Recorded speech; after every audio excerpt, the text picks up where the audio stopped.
नाही आई, नाही. आज ऑफिसला सुट्टी नाहीये, उलट उशीर झालाय आज. हा. परत आता काय होणार, ट्रॅफिक मध्ये अजून वेळ जाणार. आणि आता नाश्ता करत बसलो तर तो बॉस माझ्या डोक्यावर मिरे वाटेल पार.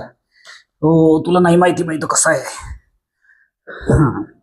हो हो हो, आहे आहे, लक्षात आहे माझ्या. तुझ्या गोळ्या औषध आणायची, लाईट बिल भरायचे, किराणा मालाची यादी, सगळं लक्षात आहे. हो. हम्म, हम्म, बोल. येस. येस, 17व्या मिनिटाला तुझ्यासोबत असेल. हो. येस येस, तू फक्त खा. अरे ऐक तर. हा. हे आई, आज आपण रात्री जेवायला जाऊयात बाहेर. अगं, आता काय, जेवायला जायला कारण कशाला पाहिजे? नाही नाही, मी हे बघ, मी काही ऐकत नाहीये तुझं, मी काही ऐकत नाहीये. आज रात्री 9 वाजता आपण जेवायला जातोय, तू आवरून ठेव. चल, bye bye bye bye bye.